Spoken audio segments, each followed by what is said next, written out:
Welcome to the MMA Roadshow, episode number 285. My name is John Morgan. Cold Coffee is with me.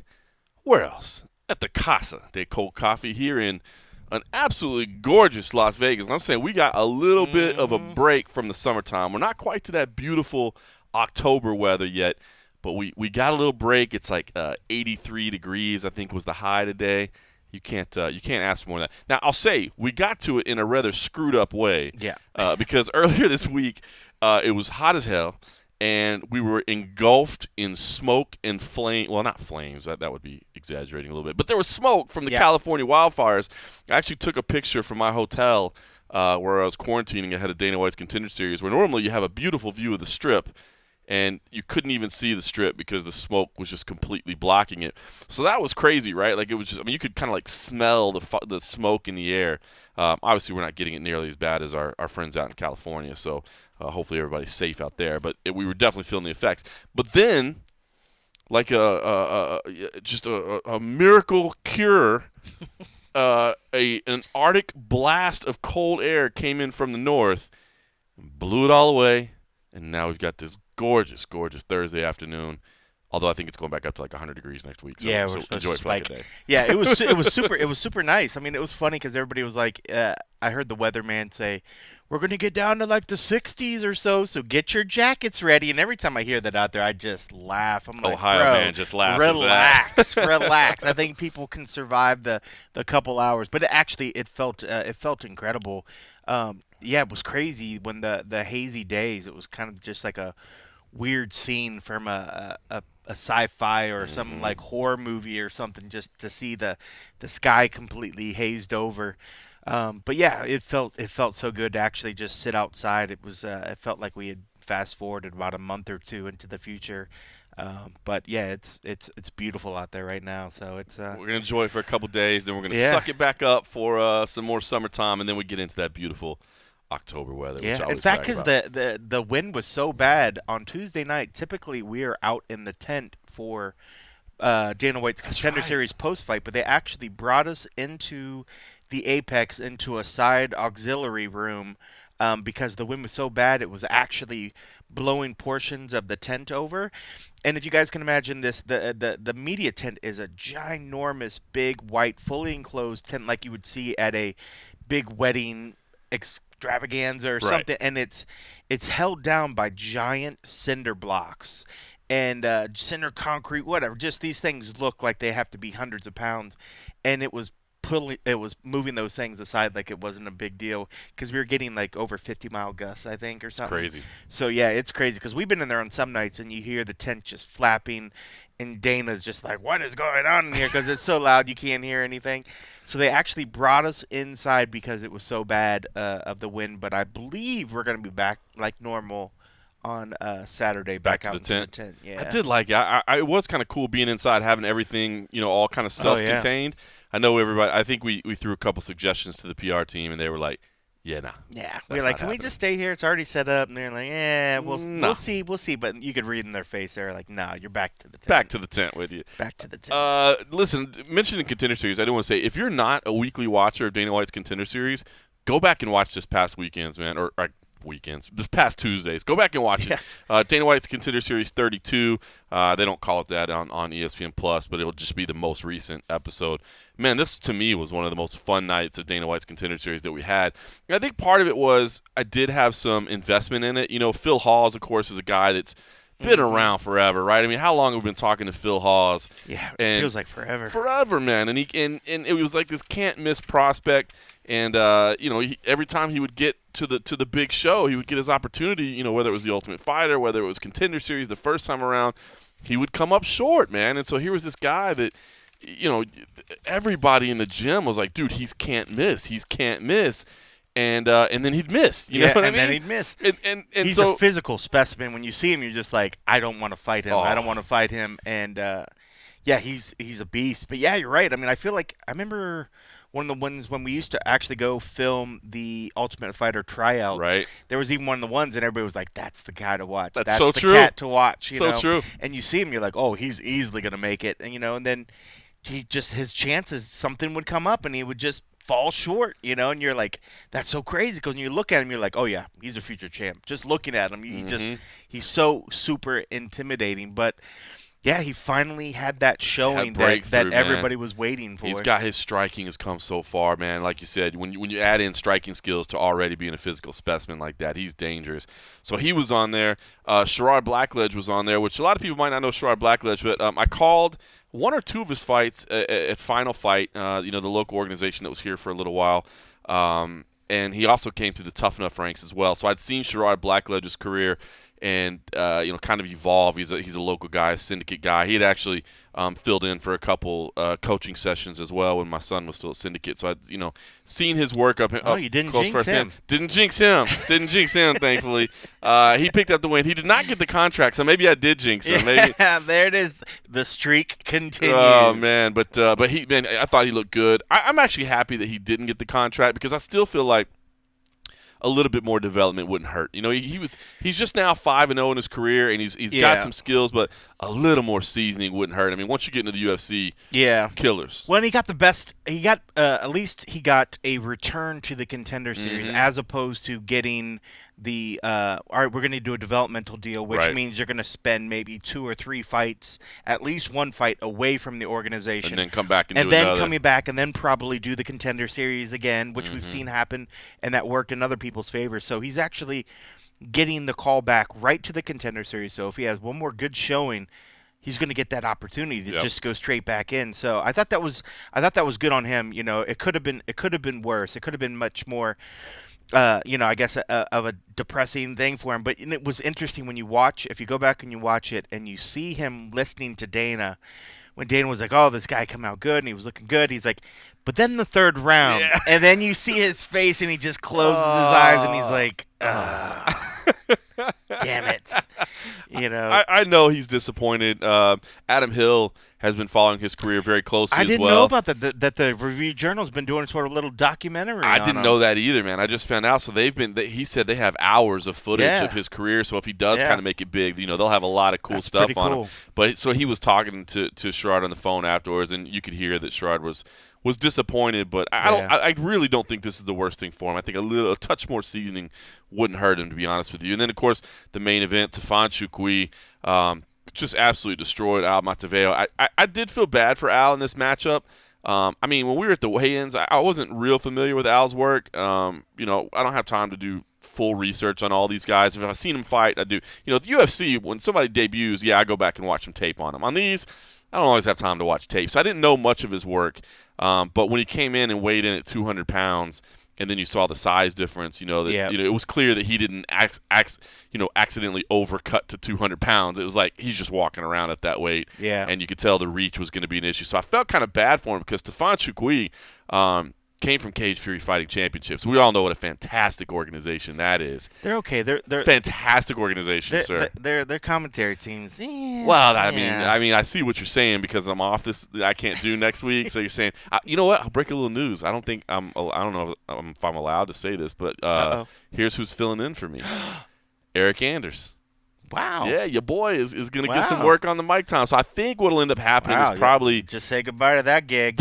So I hope they're not gonna have Phil try to take the lead. I think Punk will probably take the lead, and Anders will do color. I think Anders will do color, and then what? I might tune in just to see the shit show happen. What are you talking about? They're gonna do fine. Punk's done tons of broadcasting, man. Yeah, but not as the lead guy. Well, that's true. He's no John Morgan. Well, that's a tough. And this is no offense to Phil. That is a super tough role. You do it very, very well. I appreciate that.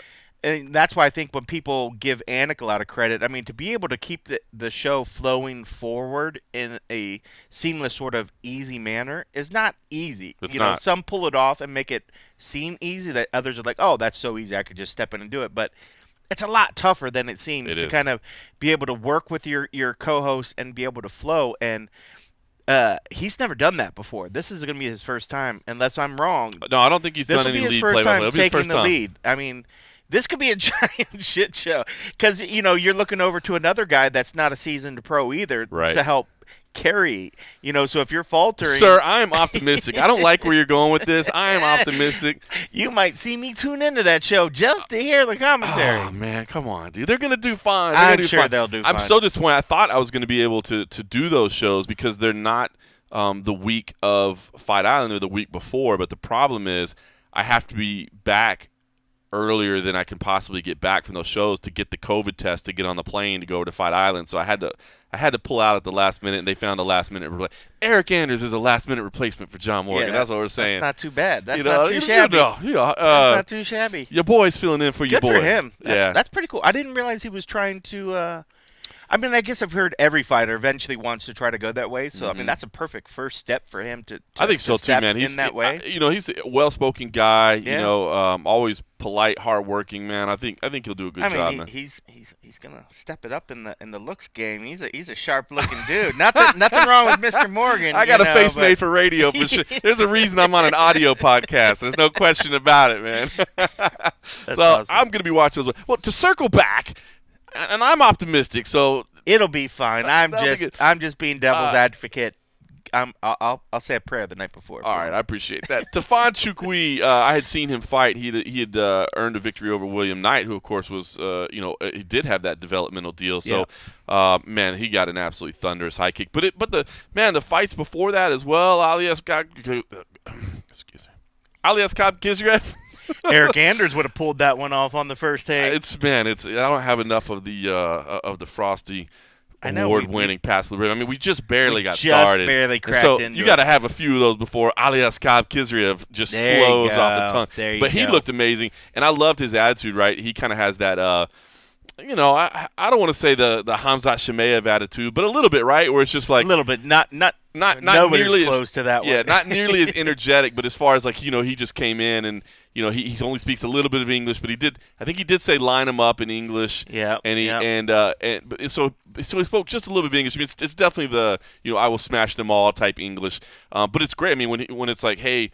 Are you ready to compete at this level? He's like, man, I was ready to compete at this level, 5 years ago or whatever. So I mean, the dude has a great. And then Draco Rodriguez, how fun was he, man? Just that was cool. Great performance, a great attitude, and it was so cool because that slick submission that he had.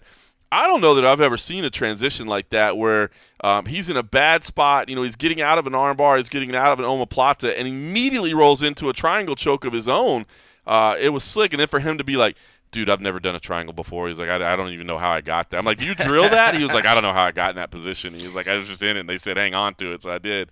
Awesome. So this was great. So if you didn't watch this week's Contender Series, definitely do it. If you're not a regular watcher, do it. It's worth it. And then I guess just the news that came out of that, Dana finally, it was really funny because he finally confirmed Fight Island that the dates were official.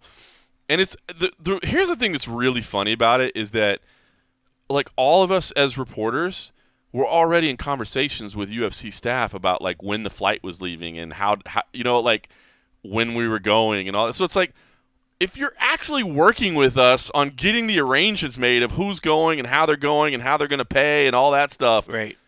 Why wouldn't you just announce the damn show? It. They still haven't. As we sit here right now, they still have not announced it. I don't understand. Maybe there's a call later tonight. There's actually a virtual media day with Adesanya and Costa later tonight. Maybe that's where they're going to finally officially announce where it is. I don't understand. I don't understand the holdup. I mean, everything was all about Fight Island last week, dude. They couldn't stop talking about Fight Island last time. You know what I mean? We got T-shirts, we got beach towels, we got hammocks, we got bucket hats, we got everything, and then now we can't get the damn thing announced. Did you really get all that? No, I didn't get all that. I'm saying they have it. No. I was like, damn, sign me up. No, I'm saying they have it in the store. I want a beach hat. No, they didn't give us anything. We did get lots of little like sweet treats and things like that from the hotel staff. They would leave little Mr. desserts. Morgan, That said, like, Mr. welcome. Morgan, would you like another mint, please? Should you like me to turn down your pillow, Mr. Morgan? Fluff your pillow?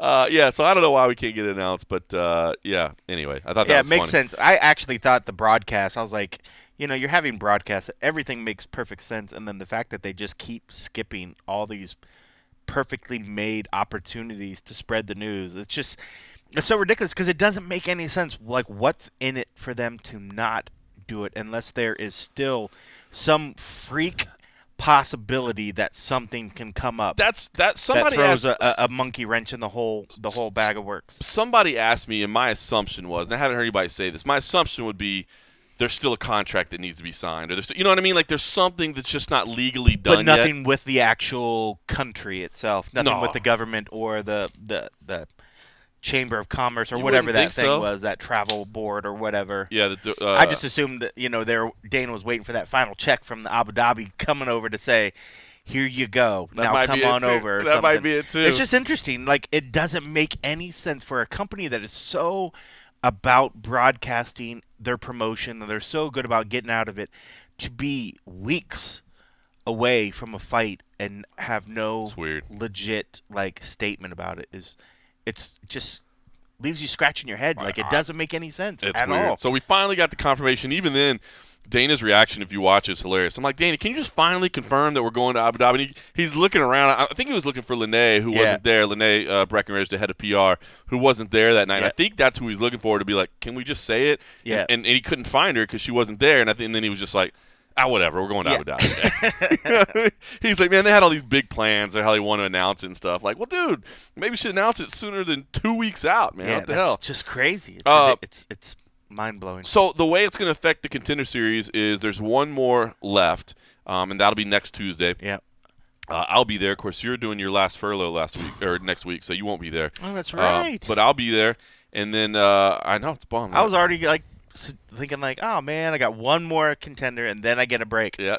But I don't have to worry about you're it off next week, man. You're off next week. You're good. So I mean, you don't get paid, so that guy. Yeah, I mean that sucks ass, but I could use a break. That's cool. Yeah, it has been kind of a grind. But so 1 week, one more week, and then they're going to take a break. So I thought maybe they might want to do shows over in Fight Island. I mean, they can. You know what I mean? They could certainly do it inside. In the inside the building they had there, the Flash Forum, but they're not going to. They're going to put it on hold, which kind of makes sense. I imagine all the costs that would be involved to fly those prospects over there and house them and feed them and all that. Yeah, that's a lot. So they're going to resume. The date I was told was November 3rd. So when Dana has been talking about those, hey, we'll bring them back in November. Hey, we'll bring them back in November. It's not that they're adding shows. It's just they're going to the last 3 of this first, not first season, but this season are being moved to starting November 3rd. So that's the update on Contender Series. Fun. It's been fun. I do miss the fact, for any of you that maybe watched our pre-Contender Series show that we did last year, was a lot of fun. It was so much fun. I was super stressed about it, but it was really, really fun and something different. And I love the fact that the UFC let us sort of branch out and try something different, and let alone to do it before the show. We were getting elements from the production team. Yeah. I mean, we're setting up, doing stuff. One of the vice presidents of productions coming in to make sure that we're good. I was like, let me brush my fucking shoulders off It here. was Like, fun, we got man. this going on, you know? Obviously, Contender Series preview shows, it wasn't getting like millions of views or anything, Nah. but for the hardcores that did tune in, man, it was fun. I mean, it was me and Dan Tom that would preview the show, and obviously Dan Tom, when I say I don't watch a lot of tape on these, he did. You know what I mean? He was coming in with tape on everybody and knew, it was just breaking it down, so much fun. And, man, we were getting some information from Nolan, right? He was kind of new to the team at that point. He was giving us some information, and you were basically doing like live TV, like you said. Yeah. You were rolling in elements, so you were filming us on camera, but then you had like preview packages and face-off footage and all kinds of stuff, and you were rolling in, and it was cool. And we got to shoot it basically right, in those chairs where they're sitting. Yeah, where everybody, when you watch the series now and you watch them all wait to get the contract, they call that the kitchen, right? In reference to sort of in homage to what was over at the old tough gym. They waited in the kitchen. So we would be in there, and it's funny because we'd set up before they were setting up when they were still running their pre-show duties.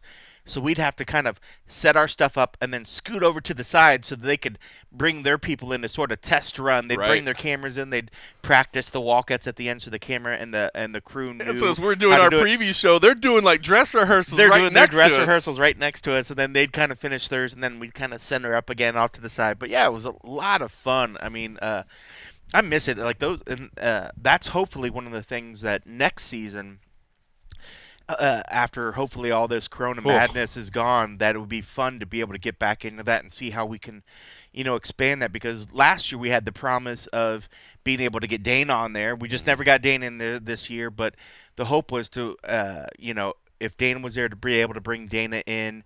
Some of the fighters that come watch the show, to bring them as guests in. So keep that on the back of your minds for maybe next we can bring season. it back Hopefully next we can year. bring that back, because it was a lot of fun, and just one of those unique things that over the years of us sort of being able to work this relationship, to be able to do something like that, was a lot of fun, and not something that everybody gets to see or Yeah. do. So yeah, it was very, very cool. You know what I miss that. I'm most excited about the COVID days being gone is, well, first of all, in-person media days, these virtual media days, we've said enough times, they're not fun, they're not engaging.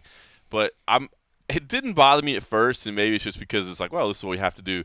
I'm so tired of watching face-offs with people with masks on. Like, you know what I mean? You like to see the facial expression. Well, and, so even though the official weigh-ins, when they step on the scale, every one of these shots now, regardless when you go back in time, is going to always be referenced to somebody's like, why are they wearing a mask? Right. Oh, I know. that was during So the COVID period. I was thinking of, man, I hope that there's no fighters that come to the UFC and then leave the UFC during this time only, because that's where we get photos of them, right? Like we're not out here shooting all these other shows. So like on MMA Junkie, like the fighter pages, that I go in there and I update all those photos and I load them in. So right now we have a bunch of newcomers that the photos we have of them are.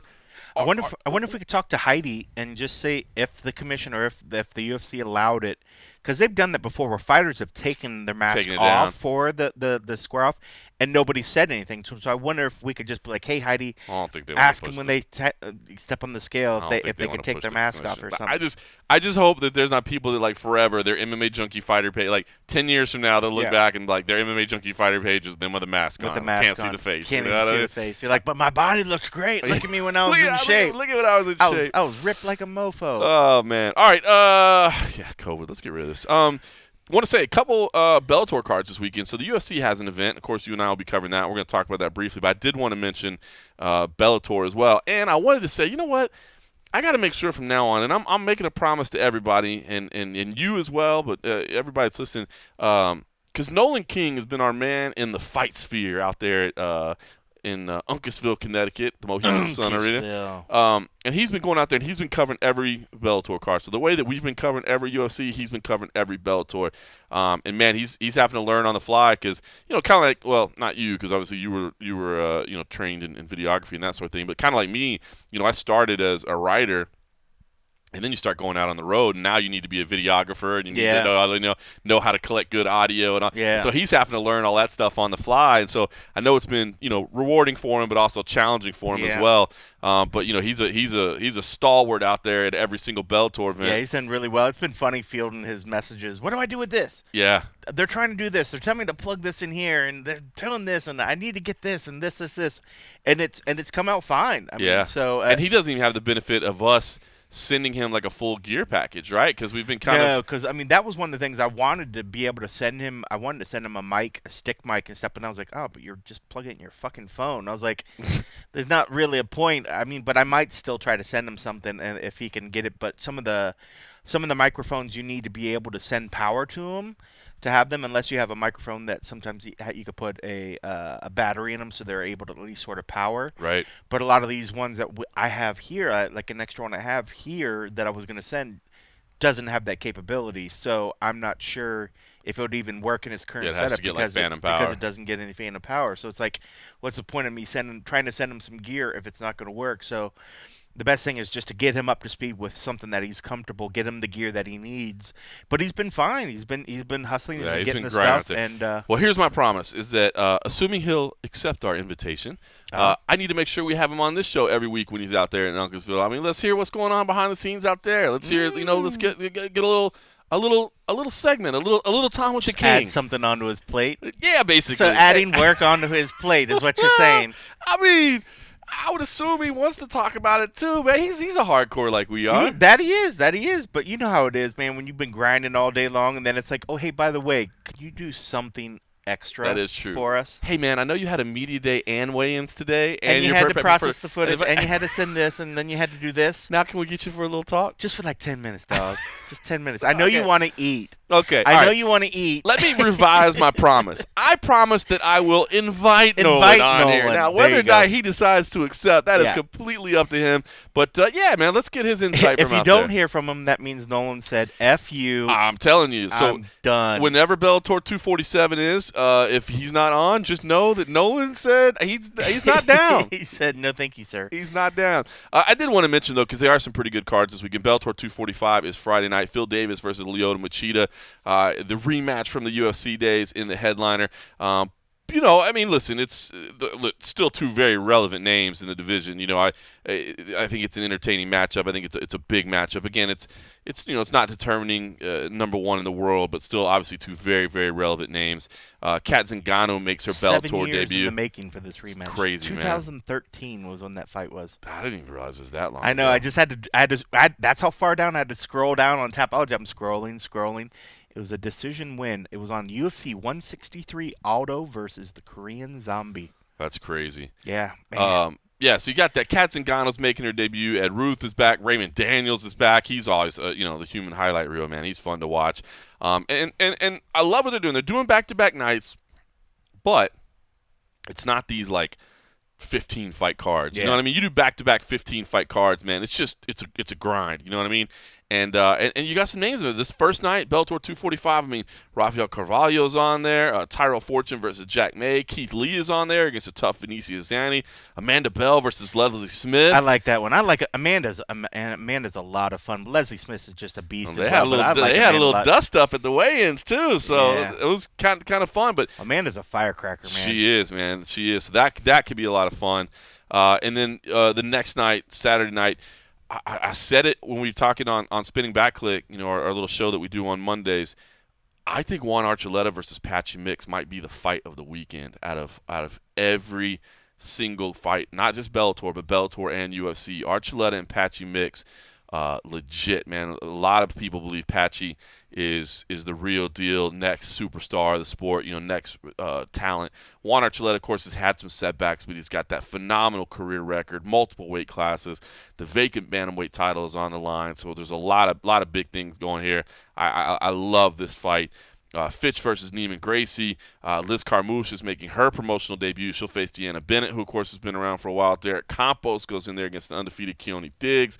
Man, some big ones. Davian Franklin, Nolan King has a nice article on him. He's 1-0, not a name that a lot of people are aware of, but a prospect of sorts. I think you should read the piece on him and his path to get here.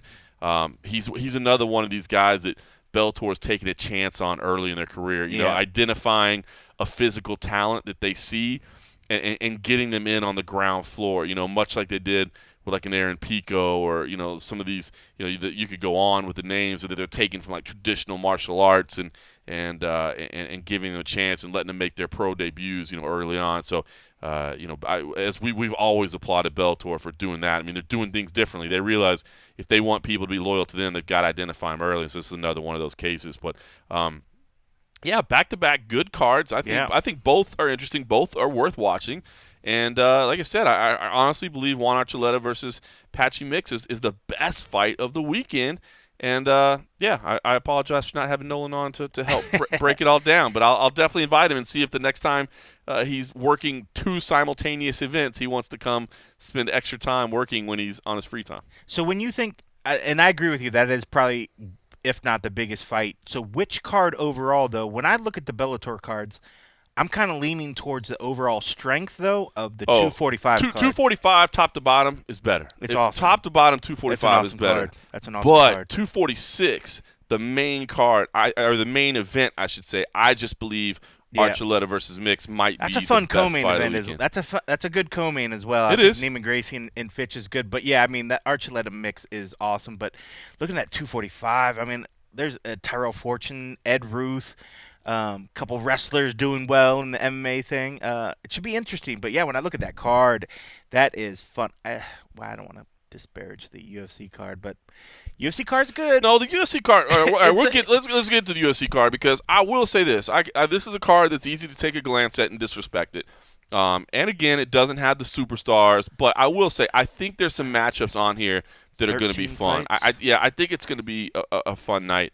Um, we'll get it. Let's just get into the main event right now. Of course, Michelle Waterson versus Angela Hill, a fight that was promoted to the main event. Of course, originally it was supposed to be Glover Teixeira, Thiago Marreta Santos. There was a positive COVID test there, so that fight has been delayed a couple of weeks.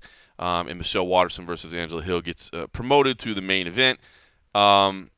Will say, unlike some other fights, instead of going 3 rounds, they're going 5. So Yes, they both ladies. decided to step it up. But, I get why people are going to, this is not a number 1 contender fight, although you'll hear from Angela Hill a little bit later that she wants to make the argument that it could be, at least for her. It's not a number 1 contender fight. It's not determining the next title challenger, most likely.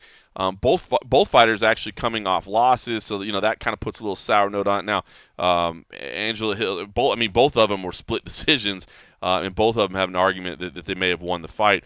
Especially Angela Hill. I think Yeah. almost every media outlet covering that had her winning over Claudia Gadelha. So it's a fight that is a good fight. It's a big fight. It's recognizable names. It's good personalities. Mm-hmm. But I understand why people are saying they don't necessarily love it. But still, it could be a good fight. And I think let's just do this before we talk about it, because I think once you hear both these fighters speak, you might see that I think they're both in good places, and we could expect to see some. So let's do this. Let's start with Michelle Waterson. I had a chance to speak with the Karate Hottie and talk about kind of where she's at and her mindset and what she had to say. And I think you'll like a little bit of what she has to say. Hey, John. Hey, Michelle, how you doing? I'm good. How are you? I'm good. I appreciate you taking the time. I know it's a busy day, so thank you. No, it's good to hear your voice. All right, I appreciate it. Well, tell me, Michelle. I mean, headliner. Of course, you've done it before, but does it still feel special? I mean, everything's so different now, right? I mean, it's not the big hotels. There's not the big crowds, whatever. So, I mean, does it still feel special, like a UFC main event? Absolutely, it does. It's been ramping up. I kind of, left with a bit of a salty taste in my mouth after my last fight, and so, just falling in love with the training, falling in love with learning and growing and getting better, and the grit and the grind of it all it's just been refreshing. And so to be bumped up to main event just adds to that that refreshment, and it's exciting. I'm excited to go 5 rounds with a game opponent like Angela. No doubt. Well, you touched on it right there, the 5 rounds. I'm not going to pick on any of the guys, but we've had some 3-round main events lately. Talk to me about why you were okay doing 5. You were saying, hey, don't give me 3. We'll do 5. Yeah, because it's main event, and my end game is to fight for the championship belt, and that's a 5-round fight. So, we always train for 5-round fights, and we're ready for it. I dig it. So, second fight with no audience in place. What lessons did you take out of the first one? I mean, is there a different energy, mentality, mindset, something you have to do in that environment? Yeah, absolutely. I think that I do think that hearing her coaches and hearing commentators played a part into me not pushing in my last fight, because I thought that I was winning. I could hear the desperation out of her corner. I could hear the commentators say Carla needs to do something, and so I didn't feel the need to push, especially against an opponent like Carla, who is really good at strategically taking the rounds, and so. Having it that intimate and being able to listen to all the conversations can sometimes be a negative. So we'll focus about this camp on just being able to listen to my corner and trusting in myself, and actually and going in there and taking the fight, not leaving it up to the judges.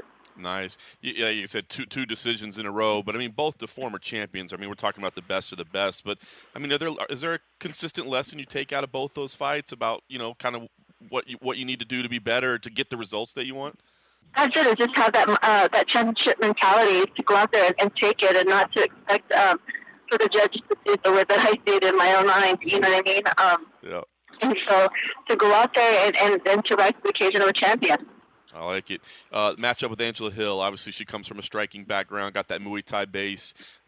Is this a fun fight for you? I mean, the stylistic matchup seems like it could be a lot of fun. I do think it's going to be lots of fun. She has her stand-up background. I think my all around MMA skills is going to match up really well up against her Muay Thai. In all arenas, whether it just turns into a stand-up war, or if it hits the ground, or if we hit the cage, I definitely think that I trump her in all those areas.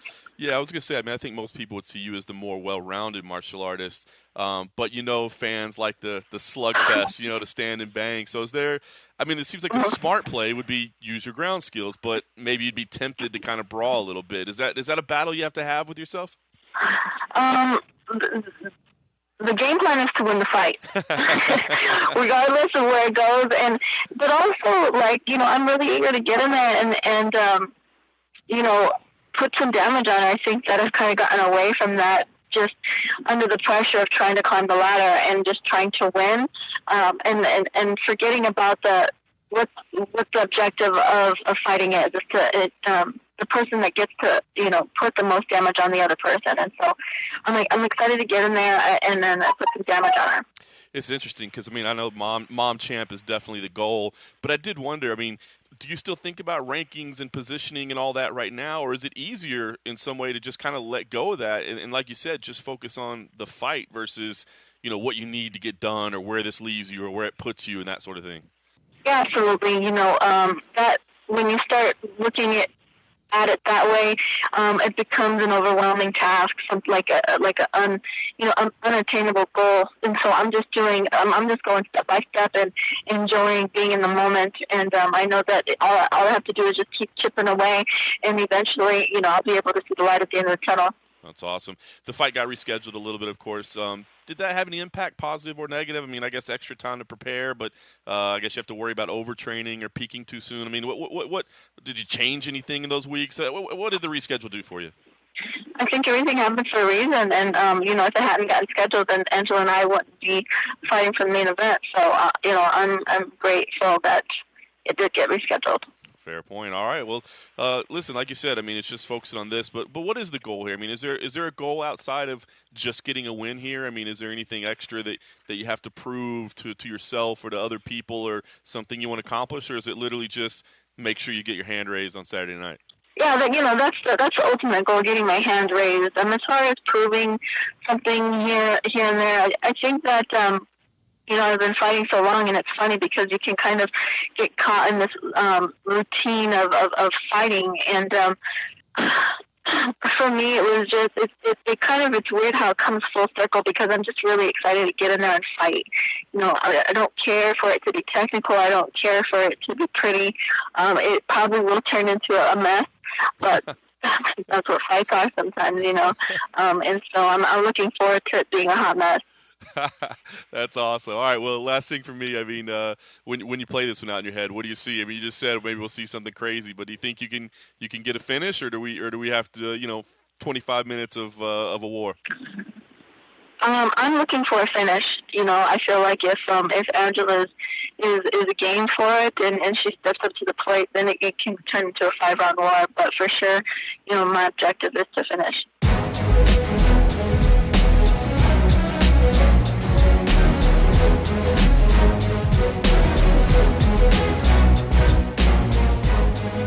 All right, so Michelle Waterson, always enjoyable to talk to, always in good spirits, of course.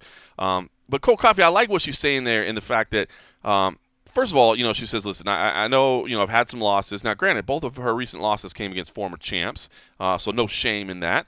But, she says, listen, because there was talk about her when she's on the little winning streak, like, hey, is she in line for a title? Because, she is she's a needle mover. There's no question. Yeah. I get it, right?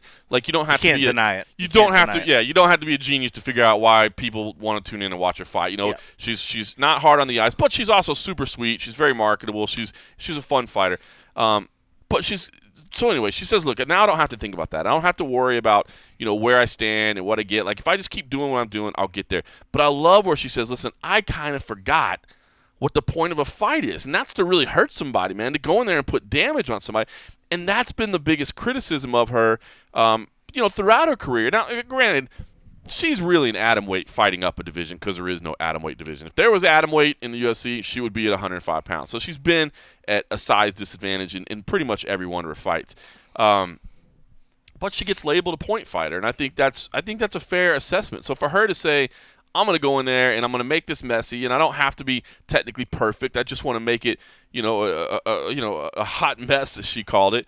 I think that bodes well, if she can live up to that. Now, if it's just empty words, it's empty words. But if she can live up to that, I think she can make this fight a lot more exciting than I think a lot of people are anticipating. Yeah, and I agree with that. The thing is, though, with her coming in a bit undersized, going into someone that I think I wouldn't call her oversized, but Angela Hill is super strong for that division. Yes, she is. has to be one of the strongest, toughest fighters. So going in there and saying, I believe you're a big fan of her shoulders, if I recall. Yeah, I was talking about her delts Very earlier, muscular, man. right? She's fucking. Her shoulders are fucking impressive. I want her shoulders. I used to have good shoulders before I wasn't fat and lazy. But that being said, Angela is the kind that she will push the pace, and it's easy to say going into a fight with somebody that I'm going to push the pace, I'm going to push forward, I'm going to just do this. But if you have a bigger opponent that wants to do the exact same thing, that's kind of fighting against the norm of what is the karate hottie. The karate hottie, while some people might call her a point fighter, she's precise. She gets in that. She does. I like to think of her like as a tactical striker. Right. She gets in, she makes her strikes, and then she moves, and then she finds the right spot to go in, get the hits, and then get out. Somebody like Angela is going to be pushing forward, trying to come at her every time. And she's not going to give her a lot of time to reset and think. So it would be fun, in theory, if they're both going to say, I'm going to go forward, I'm going to make this dirty, I'm going to make this bloody, and I'm going to get in there. That's easier said until after the first few punches. And then I think she's going to decide, I maybe don't want to do this. But in this one, I do like Angela just for the fact of it's just the strength, and I think she's just fighting on another level right now, and that's nothing against the hottie. The fact that a lot of people are making a big deal about the fact that she's coming in for on 2 losses, coming into this, and you're right, those are against 2 former champs, where maybe she was a little overthinking, was trying to do the point thing, and maybe she's like, I got to stop doing that. Let me just get back to fighting. Let me get back to hurting somebody. This isn't the perfect opponent for that to happen against, because this is somebody that's going to be doing the exact same thing, and you're going to be undersized. But that doesn't mean that she can't hurt Angela, because with her strikes and with her kicks and the way she's able to use some spinning attacks and kind of strike from awkward angles, it only takes 1 or 2 of those really nicely placed shots to shock Angela and set her back a little bit. And Karate Hottie is perfectly capable of doing that sort of thing. It's going to be a lot of fun. I'm glad it's 5 rounds, because these 2 women have plenty of cardio to keep it exciting and keep it moving the whole time. Like, we're not going to see, we're going to get to the 3rd round and everybody's like, we're into the championship rounds, and then just watch 2 people exhausted. Just walking and not doing it. Like, these 2 are going to be going 100 miles an hour for 25 minutes, and it's going to be this is one of those ones where it literally is beautiful violence, because looking on the side, they're both attractive women, but they're both just absolutely fun fighters that are very, very skilled. And while this may not be a contender fight, it still does make sense that this is an important fight for the division, because these are 2 women that are still fighting at a high level at the top of the division. And when you're looking at that division, you got to look at the people in the top 10, because the way that the UFC sort of works, it's not 1 against 2, it's not 2 against 3, 3 against 4. It's who's bringing eyeballs, who has momentum, who's able to talk that game. Absolutely. And who does the champ want to fight? Who does the champ want to challenge herself against? So either one of these 2 with an exciting win, would be even better if there was an exciting finish. Yes. That immediately will propel them up to the top. So if Angela Hill says, I think the title fight could be next, if she goes in there and absolutely starches the Karate Hottie and just gets a finish, which has she ever been finished? I guess she's gotten submitted and that sort of things. But if she goes in there and say she knocks out the Karate Hottie, I would say Angela is absolutely in that, if not the contender spot, or be right there to where they can just say, hey, this person's bringing it. Let's see what we can do. So that's what's fun about this sort of thing. I mean, I think a lot of people, and I think with some of these fight nights, this is the perfect kind of fight for a fight night. When they used to talk about what fight nights would be, it was about people that were maybe not exactly ready to take the helm of a pay-per-view, but were right there next to it. It was almost like a testing ground to see how they would do. So this fight makes complete sense. And when you look down the rest of the card, no offense to anybody else on this card, but who the hell else are you going to move up to the main event to skip this fight? No, I just don't see it. Yeah. I don't see it. There's nobody else on this card that can take the helm of the main event. No, I agree. So easily when you look down the card, this is the most. This is the biggest fight that actually means something for division. Nothing against these other fighters; they're all working their way up to that spot, but. This could be a lot of fun. I mean, we see fights like this all the time surprise us and just leave us just, wanting more. Like when we saw, any Weili Zhang fight. You're just like, all right, man. Give me more of that. Give me more of that. This could be one of those fights because both of these women are super, super tough. They could literally beat the shit out of each other. And in the 5th round, we're just dying with anticipation, and they could still. Well, at be least you're coming in with low expectations. Yeah, it'll be just like Zhang and Joanna. It'll be just like that. Just like that. I mean, just slightly in fairness, it could. It could actually be that way. It could be. All right, let's and listen. The great thing is, it should be done before Archuleta and Patchy Mix walk to the cage, so it's perfect. So I don't think there's going to be some overlap of the cards, but I just told you I think that's the biggest fight of the weekend. I think this card will be done. Time for you to tune in for that main event. So, all right, let's. That's a crazy night of fights. I love it. All right, you talked about kind of what Angela Hill is saying, and so let's get to that as well because she is saying that she thinks she may be able to state her case for a title. So let's hear what Angela Hill had to say when I spoke to her. Angela, I have John Morgan on the line for you. Cool. Hey, Angela, how you doing? Oh, fancy. Hi, good. How are you? I'm doing good. I appreciate you taking time. I know it's busy. When you're the headliner and stuff, it's real busy. You get lots of stuff going on, so I appreciate it. I know. Where were they when I had my prelim fight, huh? Well, tell me about it. I mean, main event, UFC main event. I mean, this has got to be a big deal in your career. I mean, I know it's not, the ideal time with the big hotels and the big crowds and all that, but does it still feel pretty special to be in this spot? Yeah, it feels really special. Just the amount of posts online and the amount of people just adding me and cheering me on. Like I can feel the crowd, even though they're not physically here. I can definitely feel their presence. That's awesome. And I thought it was interesting because I don't want to pick on anybody, but we've had some, substitute main events lately that stayed at 3 rounds. You went up to 5, so I'm curious. Was there any discussion about that? Was it a difficult decision? What did you think the move from 3 to 5? Well, I think when we talked to my coach, we're just like, my last fight after the 3rd round, I was recovered so fast. Like I could have gone 2 more easily, and I think those 2 rounds would have been the one that made the difference in winning and losing that fight. So I definitely feel more confident with 5 rounds. My cardio is always on point. My recovery is always on point once I get to fight week. So the difference between 3 and 5 rounds is not a big difference. Like we do 5 rounds when we spar all the time, So it's not a huge difference for me. Yeah, absolutely. You mentioned that last fight. I know you weren't happy after that fight, and a lot of people saw it the other way.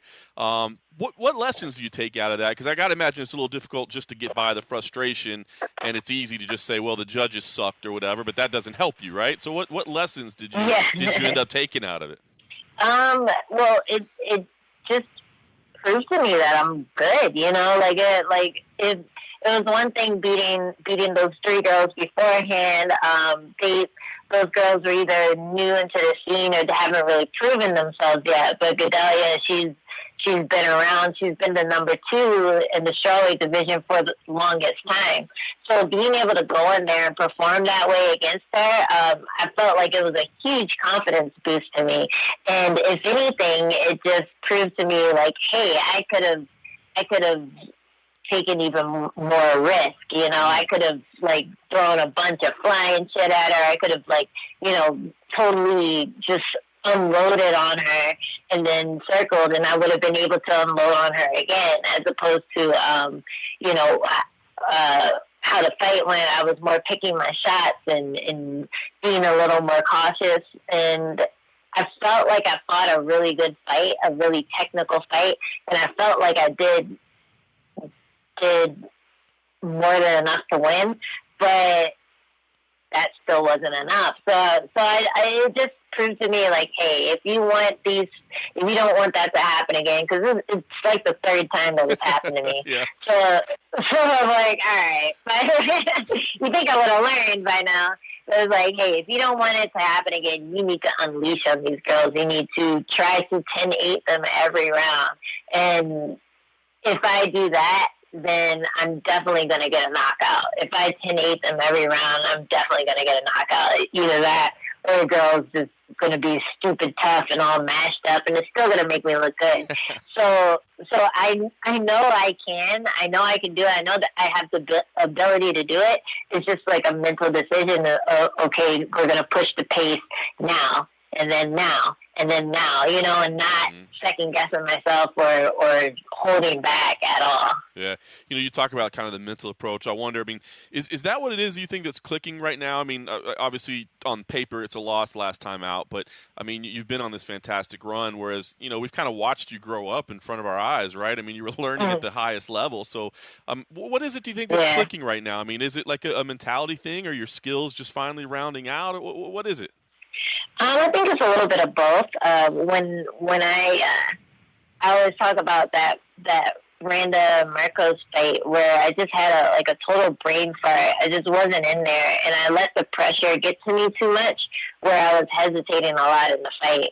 And the fight right after that, I just had 10 days to get ready. It was a girl that I already knew, like, oh man, I could beat her up, So knowing that it was the last fight on my contract and that this was a chance for me to just redeem the last loss and put a stamp on my name going out, I didn't think at all. I was in there. I was in the moment. I just went for it. I threw everything I had at her, and she took it all. But it was like everyone was saying that it was the best performance of my career so far. So having that, even though I haven't been having as short notice fights recently, I've been trying to take that same mentality in there of a short notice fight. When you go in for a short notice fight and you're in shape, it's a win-win. No matter what happens, you're not going to be penalized by the UFC for losing a short notice fight, but you also have a great chance to look like a G, going out there and just dominating from with a week's notice. So it's always a win-win when you take those short notice fights, and I've just been trying to embrace every fight like that. Even though I had 4 months to prepare for this one, I'm just trying to, when I get in there, I just try to focus on being in the moment and not worrying so much about what's going to happen before or after, or what they can possibly do to me. Just still fighting smart, but not letting the pressure get to me, not overthinking what people are going to think if I mess up, and just all the negative thoughts that creep into your head while you're in there. So I've just been trying to focus on that, and I spent a lot of time focusing on that after that fight I lost, and I really feel like it's helped me out. Just practicing it in the gym, practicing being in the moment in the gym.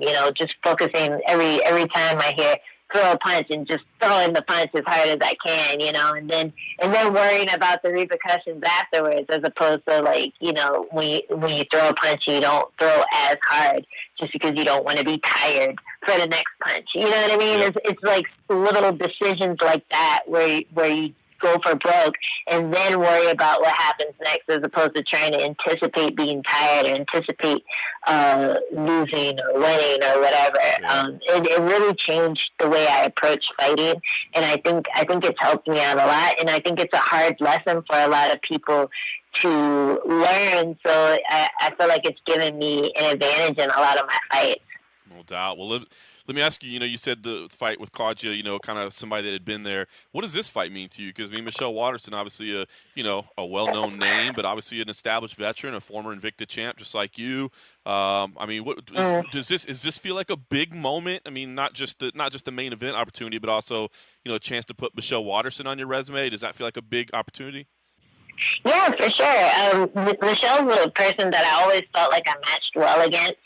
And I think, if anything, I'm more prepared for her now than ever. I have the confidence that, I might have been lacking before if we had met earlier in my career. But I've always felt like I had the skill set. I've always felt like I had the skill set to out-grapple her, to outstrike her, to land the harder hits, land the harder punches and kicks.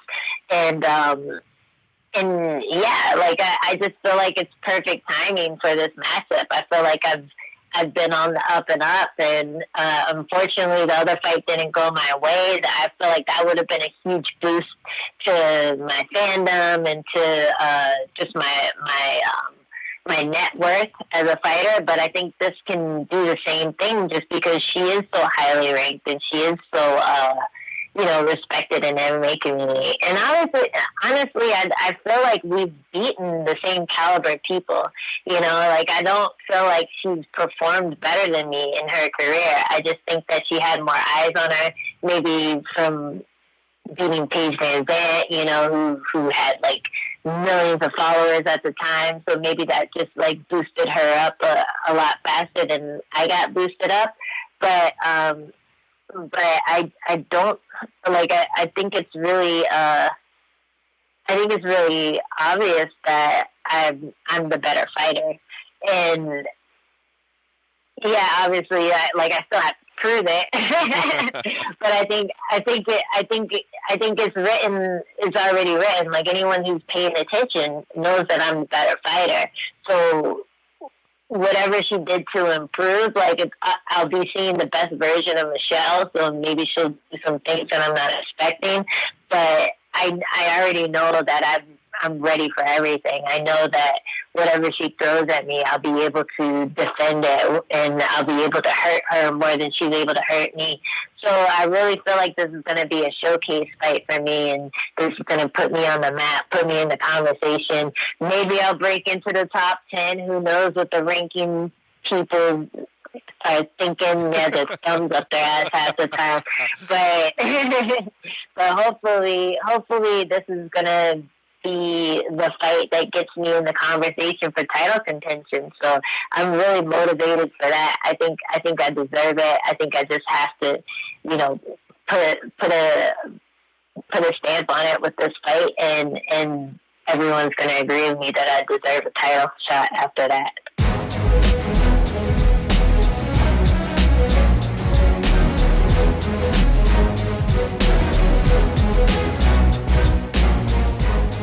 All right, so in some ways, some similar sentiments being shared. Of course, again, both coming off a loss. Hill, of course, really doesn't feel like she lost, but I mean, it doesn't do you any good to whine about it. Like, you got to take your lessons, you got to move forward. Yep. And she's saying the right things too. She's saying, "Listen, I'm coming in with that short notice mindset. Yes, I've had 4 months to prepare for this, but I'm coming with the mindset I do when I step in on those fights in short notice, which is there's nothing to lose here. There's everything to gain. Let's just do this. Let's go at it." And I think it's going to be a really good fight. I think it's going to be better than the expectations. I did side with Angela Hill for my staff picks.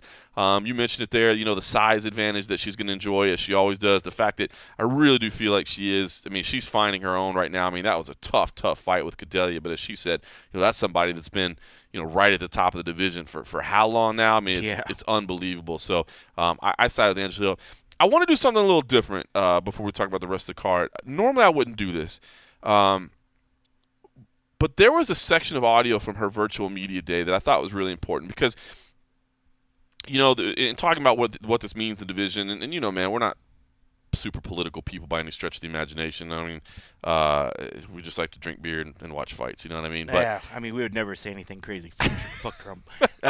I'm just kidding. You're ridiculous.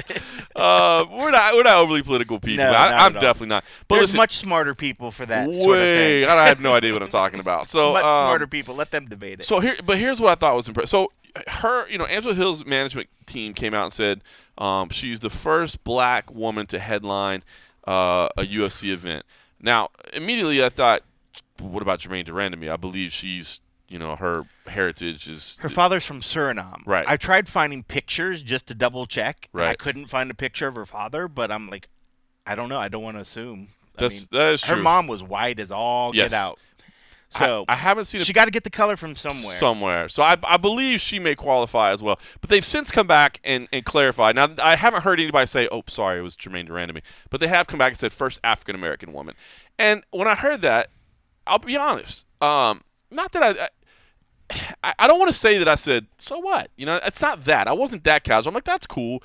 But it's just like, I mean, somebody's got to be the first everything, I guess. You know what I mean? Like, Yeah. But, and so I guess I didn't really grasp the importance of what that meant and grasp the importance of, even though we're in this, crazy time where this is such a big discussion in our country, and man, you know me, I am anti-racism to the fullest, man. Like, to me, we are all the same people, dude. We all are just trying to get by, man. We're trying to pay the mortgage. We're trying to have a smile. We're trying to find a job we like. We're trying to find somebody we love. You know what I mean? Like, to me, we've been fortunate enough to travel the world and seen that we're all doing the same damn thing, more or less. So it's not that. But I guess I just didn't really grasp the importance of what it meant. And it was Damon Martin, longtime journalist, of course, in the MMA space. He currently works for MMA Fighting, who brought it up in the virtual media day to day. And I thought Angela Hill's answer was pretty damn awesome as to why it matters. And I don't know. I just thought it was cool. So I want to play some more audio from Angela Hill. This is from the virtual media day. And again, she's answering Damon Martin's questions and about what this means. And I don't know. It kind of struck me as gave me some better understanding of why the moment does mean something. When your manager posted that image saying you were the first black woman to headline a card, I saw it and I thought, wow, that's really awesome. That's really cool. But we are living in a very interesting time in our country in terms of the significance of something like that happening right now. I know you said you don't want to let it weigh on you too much with you want to be the winner in the main event, but what does it mean to you, the significance of this happening at this moment in time?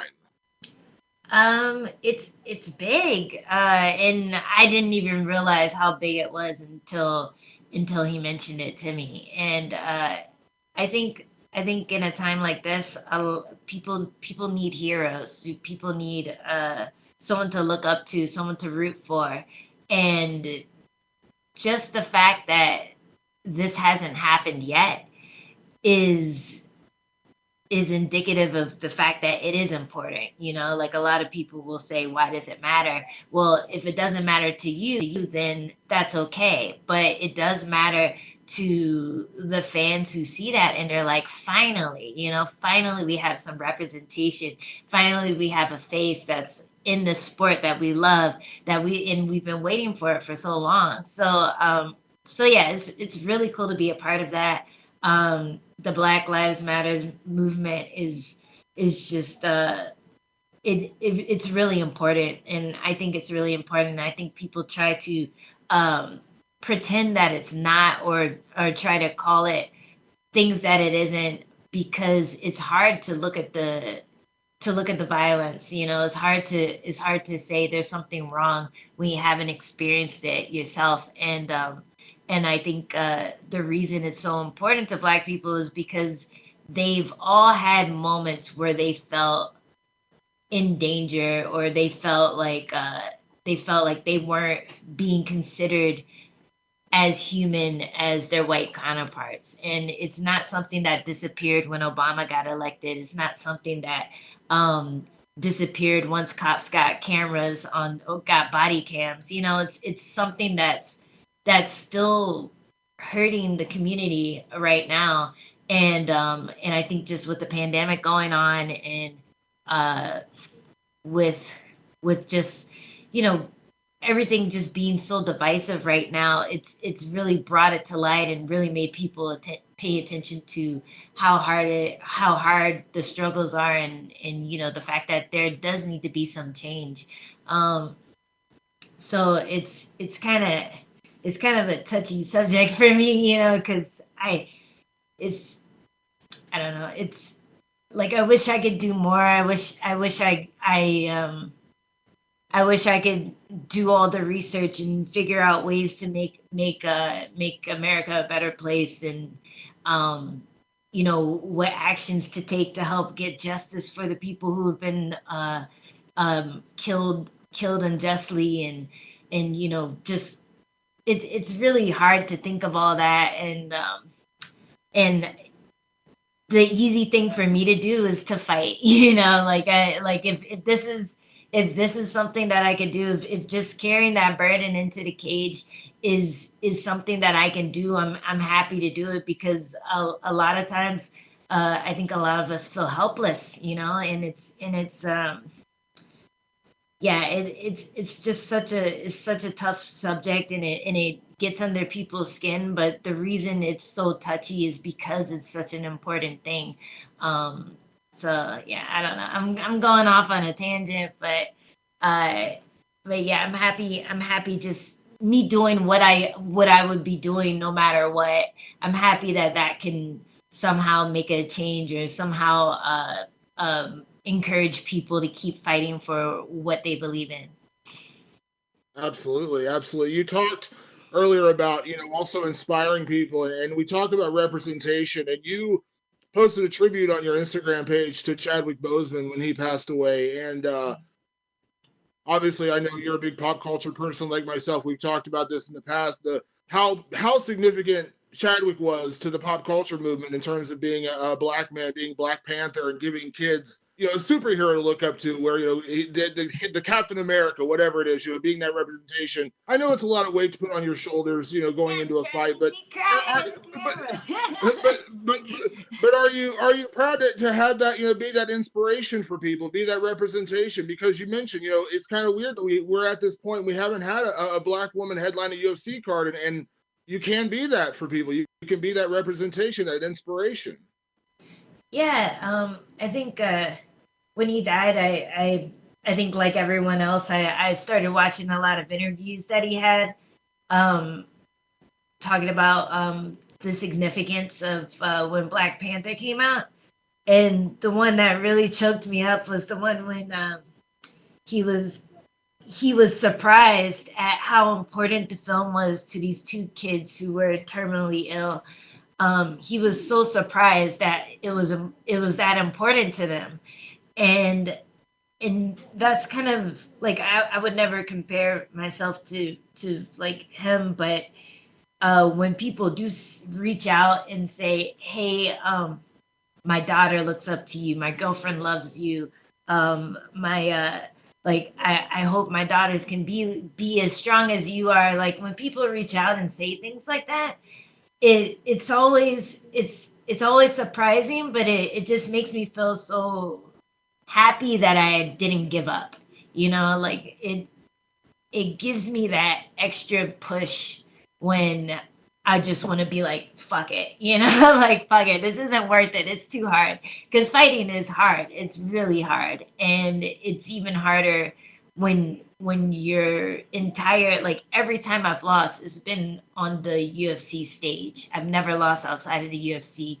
So having that magnifying glass on every win, but also every failure, it, like, people reaching out to me and saying stuff like that, like, it's so special, and it's something that you can't is just something that you can't really explain. But representation is such an important thing to so many people. And I remember, like, when I was a kid, and I would always want the black Barbie, because I'm like, yeah, that's me. Or I would always, watch Rugrats and get extra excited when Susie was on. So it's just like one of those little things where people who aren't starved of it don't realize that they would miss it if they didn't have it.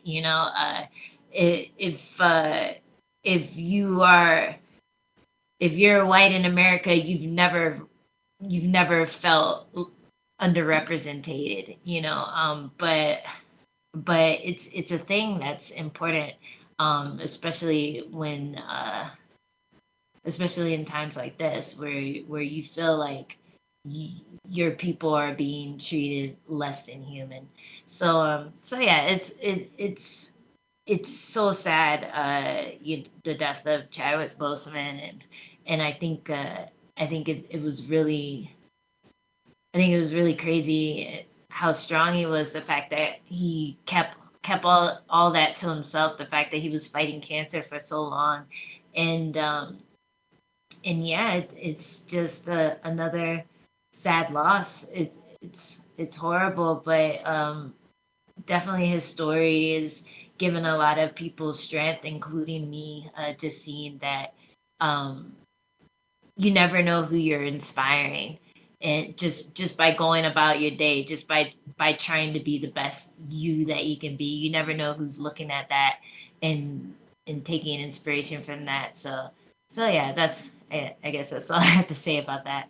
All right, so there's your socially conscious message of the day. Like I said, we don't normally, we just like to talk fights and drink some frosty beverages. But I don't know, it struck me, and I thought it was cool to hear her say it and kind of an explanation of kind of why it does matter. So, listen, I should say, by the way, if you like what you're listening to, and I don't see why you wouldn't be. I mean, it's phenomenal discussion, I think. Make sure that you're subscribed to us wherever that you are listening to. I do Apple Podcasts. Make sure you subscribe to us there. Make sure you take a second if you can rate us, review us. That stuff all helps us get noticed by the algorithms and helps everything grow.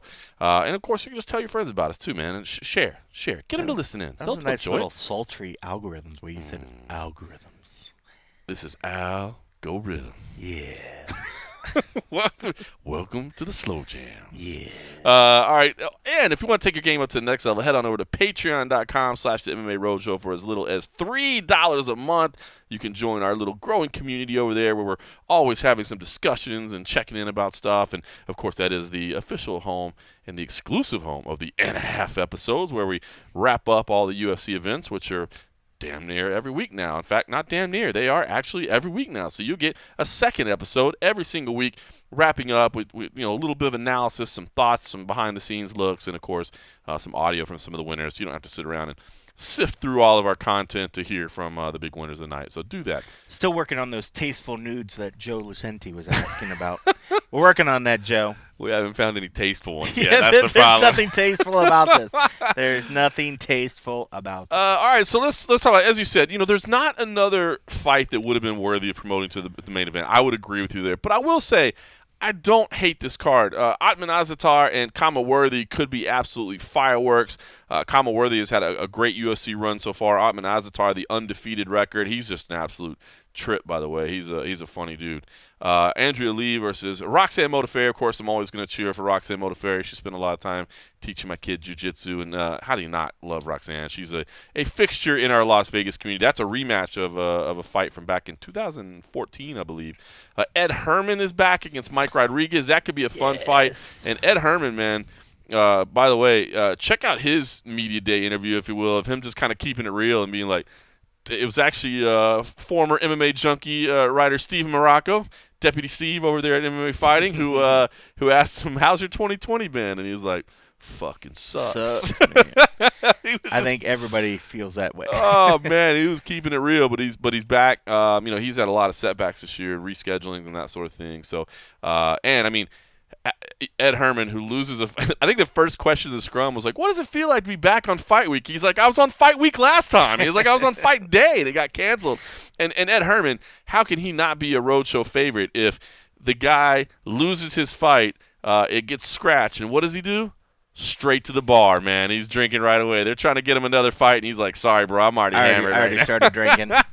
You gotta love him. Bobby Green, of course, man, always a roadshow favorite. And man, it's his speech with his dad. I've seen that kind of recirculating again. I mean, that powerful speech he had with his dad about how what the community needs for love and for understanding and all that. I've seen that making the circulations around again before this fight against Alan Patrick, who's a fun fighter as well. So that stylist could be fireworks.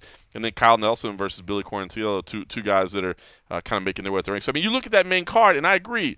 There's not one of those other fights that I would have agreed with promoting to the main event. Yeah. But as far as entertainment value, I'm down for that. And then you go all the way down to the prelims. Tyson Nam is always fun against Matt Schnell. I'm a big fan of Matt Schnell, man. I think that's going to be fireworks. Julia Avila, man, she's really kind of taken the UFC by storm. I think people are a big fan of her against Sajara Eubanks, who's always got a little chip on her shoulder. And always likes fun to see Sarge in there. She is, man. Frivola versus Roosevelt Roberts. You got a couple of impressive young kids there. Jalen Turner and Brock Weaver's in there. Bob Breen. That's a fun one. I'm telling you, I think this card is going to be a lot of fun. And as we said, the Bellator 246 lineup, not quite as strong. So I think you don't have to worry about missing a lot of the prelims or Bellator 240, even those overlaying. Yep. So this is not on the That's surface. gonna be a fun night. Yeah, I agree with what you're thinking right there. Is to roll with this UFC card, get through it, get through that main event, hope that it gets done nice and quick, and then hop over there and catch that last bit of the Bellator card. I'm telling you, that's man. a good night of fights. That's a lot of good Fitch fights. and Gracie, you know you're getting 15 minutes there, so that'll give you that. I'm just kidding. John Fitch, how about John Fitch? Still out there grinding, man. If you like jiu-jitsu, tune in to John Fitch versus Neiman Gracie. Man, it's well, I will say, you probably want 2 screens going. I mean, Liz Carmouche, what an interesting position she's in. That's true. That if she wins, it may very well set up a title shot against her teammate, Ilima McFarland. And they've kind of come to the understanding that that's, for a title, we do it. If it's not for a title, we don't. Yeah. Because with the travel restrictions, a lot of the top contenders for Ilima right now are unable to get into the country. So even though Liz is new, to the company, she could get a title shot right away, and what a story that would be. So that's worth watching. But listen, this UFC card, we'll both be there. I'll be inside the Apex, covering everything from K-Side. You'll of course be most likely in the tent or potentially in the Apex as well. Yeah, unless a giant windstorm comes and just picks up us in the tent. I might be in Kansas before it's all over. You never know. Or Oz. Kansas. Yeah, but I honestly, I'm looking forward to this. I think it's going to be a fun. I think it's going to be entertaining. I guess I would say maybe this is a card that I would say, look, if you've got plans on Saturday night and you want to come watch it later, I mean, it is on ESPN Plus, so it's going to be on demand. I get it. This might not be one of those cards that you feel like I have to watch it live, but I feel like there's going to be some good fights. Man, I think we're going to walk out and say that was a fun night of fights. Yeah, and it happens time and time again. These fight nights that people seem to think that it's only good to tune in on the pay-per-views. These fight nights, and this could be one of those ones where people look back after it and say, I don't know why I had any doubts. Mm-hmm. I don't know why I had any doubts. So listen, that's this week. Looking to the future again, you are on furlough next week, so I'll just be working the events solo. But of course, we'll do a road show. We always have. That'll 285 consecutive weeks without fail. We don't miss, so we will be there. We will have that. What am I looking at here? I got to make sure we give a shout-out to him. I don't think we gave him a shout-out when we talked about Patreon. You're correct. We did. We did. That is my fault. I wasn't sure what you're trying to show I was just trying to point you to make sure we didn't forget. Throw a little shout-out there. Hey, let's give a little shout-out. Andrew Allen, we talked about Patreon and we forgot to mention you, but I was going to work it in before the end, and then I was just actually trying to show John so that we didn't forget. That was my fault. I'm not going to lie. It's a busy day today because they moved the media day to today, which means we've been scrambling on media day. We've got another media day that we've got to get to because Paulo Costa and Israel Adesanya are both doing virtual media days. So, yes, I'll admit that we are scrambling, and so my apologies. But welcome, Andrew. Welcome, Andrew. Thank you very much for hopping on board. We do appreciate you. All right, so looking to the future. Next week I'll be working solo, but like I said, we will have a road show as we always do. Then I am going to leave to go to Fight Island. Supposedly. What's that? Supposedly. Yeah. Thing that's supposed if to be they ever happening. make it official. I mean, I don't even know if it's happening or not. I'll be over there the whole time. So, again, it'll be me by myself for as far as Junkie's concerned. Hot T will be there. Hot T will be there for the road show. He's going to be there for the whole 5-week run as well. So we'll be sure and have plenty of content with him on board, and we'll try to do a little bonus things here and there because this, the last time, the first week was really about just covering the protocol and seeing how figuring everything out and covering the events itself and how it was being done. And then the second week was just insanely busy because it was 2 events. And so it was, media day, weigh-ins, fight, media day, weigh-ins, fight, and, tests in between and no sleep. It was brutal. And then by the third week when we actually had a day off, I was just toast, man, to be honest with you. But this time it's just going to be 1 fight a week. There's no Wednesday cards, so I think we'll have plenty of time easy peasy. It's going to be easy. I think we'll have time to jet ski and go golfing. Yeah, exactly. That's what I'm saying. The extra stuff. That's what I'm talking about. The bonus. No, I'm talking about trying to pick up, maybe some training partners that are there. Some catching up with Mark Goddard, for instance. See if you get somebody to actually work out in that octagon. Maybe it's cooled down temperature-wise. It's cooled down a little bit, but it's still like 100 degrees. There's no way anybody's working on that octagon. Yeah, no, that beach. It's so funny seeing everybody take their little selfies in it, but like nobody was in there longer than 30 seconds. Absolutely not. Literally, you had to go get a picture of the octagon. That was the requisite selfie, and then you left. It's like the going to see the Las Vegas sign. You have to do it, and then you get the F out of it. And then you go because it's hot. That's it. So we'll have that. So we'll have coverage from all that. So, again, patreon.com/MMA Roadshow. We'll have some bonus content and stuff like that over there, and we'll try to make sure that MMA Junkie is stocked full of coverage as well. And, man, you believe we're almost back to full strength on our MMA Junkie team, man. The furloughs are almost over. Almost done. I think the next 2 weeks, some people are off. Yeah, I was going to say, by the end of September, October we'll be back full strength. Yeah, by October we'll be back to full strength. So I think we have 2 more weeks of furloughs through the Junkie team. Me, I'm monitoring the past, and I got to tell you, I mean, those of you that are, long-time listeners, we've been pretty open about it, man. I've had some ups and downs on weeks when I didn't work, and, man, I'm feeling good. I'm so happy to have that in the review. Yeah, we haven't had a full team working on the website since April 1st, basically. Something.